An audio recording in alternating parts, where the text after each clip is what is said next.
ಎಷ್ಟಡಿ provision ಮಾಡಿದ್ದೀರಾ? 3 ಅಡಿಗೆ ಸಾಲಲ್ಲ ಅನ್ಸುತ್ತೆ ನನ್ನ ಪ್ರಕಾರ. 3 ಅಡಿಗೆ ಸಾಲಲ್ಲ. 3 ಅಡಿ ಬಂದು ಇಷ್ಟು ಬಂದಿರ್ತದೆ ರೋಡ್ ಲೆವೆಲ್ ಆಗಬೇಕು.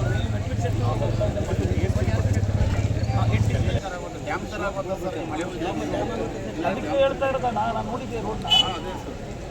3 ಅಡಿ ಸಾಲ. ಅದಕ್ಕೆ ನೀವು ಫೀಲ್ಡ್ಗೆ ಬಂದು ಎಸ್ಟಿಮೇಟ್ ಮಾಡಿದರೆ ಇದನ್ನು ನಿಮ್ಗೆ ಗೊತ್ತಾಯ್ತಾ ಇಲ್ಲ. ಅದನ್ನೇ ಏಮಂತಾನೆ ಫೀಲ್ಡ್ಗೆ ಬಂದು ಎಸ್ಟಿಮೇಟ್ ಮಾಡ್ತೀರಿ. ನೋಡೋ ತಿಂಡಿ ಆಯ್ತಾ ಗುರುಗಳ ಇಲ್ಲಿ ಬನ್ನಿ. ನೀವು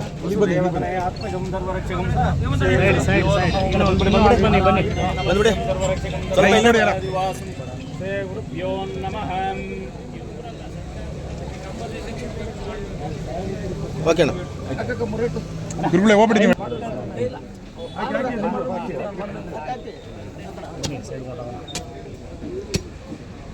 ಅಕರ್ಮಣಾತ್ ಪ್ರಜಾತಮೃತೇಶಾಯ ನಮಸ್ಯಂ ಸರ್ವರಕ್ಷಕಂ ಸರ್ವಾರ್ಥಾದಿವಾಸಂ ಶ್ರೀ ಗುರುಭ್ಯೋ ನಮಃ. ಸೋಮಾತರಃ ಪೋಚನಯಕಂ ಸರ್ವರಕ್ಷಕಂ ಸರ್ವಾರ್ಥಾದಿವಾಸಂ ಶ್ರೀ ಗುರುಭ್ಯೋ ನಮಃ. ಓಂ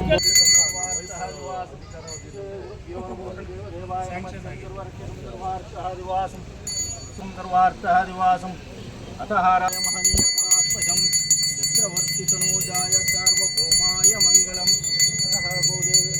ಫಲ ಸಿದ್ಧರ್ಥಂ ಸಕಲ ಕಾರ್ಯ ಸಿದ್ಧರ್ಥಂ ಮನೋವಾಂಛಕ ಫಲ ಸಿದ್ಧರ್ಥಂ ಶ್ರೀ ಗುರುಭ್ಯೋ ನಮಃ.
ಡಾಂಬರೀಕರಣಕ್ಕೆ ಮತ್ತು ಚರಂಡಿ ಕಾಮಗಾರಿಗೆ ಇವತ್ತು ಗುದ್ದಲಿ ಪೂಜೆಯನ್ನು ನಮ್ಮ ಎಲ್ಲ ನಗರಸಭಾ ಸದಸ್ಯರ ಮತ್ತು ಈ ವಾರ್ಡ್ನ ಈ ರಸ್ತೆಯಲ್ಲಿ ಇರತಕ್ಕಂಥ ಸಾರ್ವಜನಿಕರ ಒಂದು ಸಮ್ಮುಖದಲ್ಲಿ ಮುಖಂಡರ ಸಮ್ಮುಖದಲ್ಲಿ ಭೂಮಿ ಪೂಜೆಯನ್ನು ನೆರವೇರಿಸಿದ್ವಿ.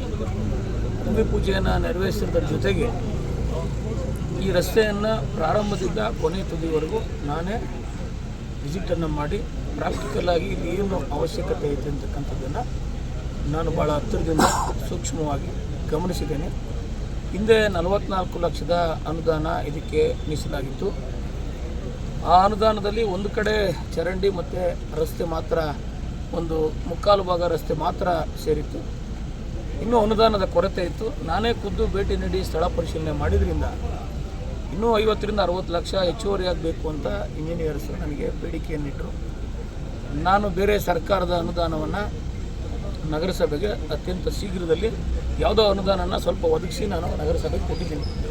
ಆ ಅನುದಾನದಲ್ಲಿ ಇದನ್ನು ಸೇರಿಸ್ಕೊಳ್ಳಿ ಅಂತ ಈಗಾಗಲೇ ಕಮಿಷನರಿಗೆ ಹೇಳಿ ಒಂದು ಕಡೆ ಆಗ್ತಾ ಇರ್ತಕ್ಕಂಥ ಚರಂಡಿ ಕಾಮಗಾರನ್ನು ಮತ್ತೊಂದು ಕಡೆನೂ ಸಹ ನೀವು ಮಾಡಬೇಕು ಅಂತ ತಿಳಿಸಿ ಗುಣಮಟ್ಟದ ರಸ್ತೆ ಮತ್ತು ಚರಂಡಿ ಕಾಮಗಾರಿಯನ್ನು ಏನೇನು ಅವರು ಮಾಡಿಫಿಕೇಷನ್ ಮಾಡ್ಕೋಬೇಕು ಅಂತೇಳಿ ಇಂಜಿನಿಯರ್ಸ್ಗೆ ತಿಳಿಸಿದ್ದೀವಿ. ನಾವು ಮಾಜಿ ಅಧ್ಯಕ್ಷರು ಇಲ್ಲಿ ಗಣೇಶಣ್ಣ, ನಮ್ಮ ಕೆಂಪರಾಜೂರವರು, ಆನಂದರವರು, ಪ್ರದೀಪ್ ಅವರು ಎಲ್ಲರೂ ಈ ವಾರ್ಡ್ನ ಸದಸ್ಯರಾದಂಥ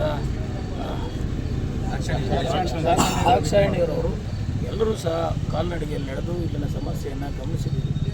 ಗುಣಮಟ್ಟದ ಕಾಮಗಾರಿಯನ್ನು ಮಾಡಲಿಕ್ಕೆ ಗುತ್ತಿಗೆದಾರರಿಗೆ ಸೂಚಿಸಿದ್ದೀನಿ, ಮಾಡ್ತಾರೆ. ಗುಣಮಟ್ಟದಲ್ಲಿ ಯಾವುದೇ ಥರದ ಕಾಂಪ್ರಮೈಸ್ ಆಗಲಿಕ್ಕೆ ಅವಕಾಶವನ್ನು ನಾನು ಕೊಡೋದಿಲ್ಲ. ಸ್ಥಳೀಯರು ಸಹ ಗುಣಮಟ್ಟದ ಕಾಮಗಾರಿ ಆಗಬೇಕು ಅಂತ ಹೇಳಿದ್ರು. ಅದಕ್ಕೆ ಬದ್ಧವಾಗಿ ಕೆಲಸ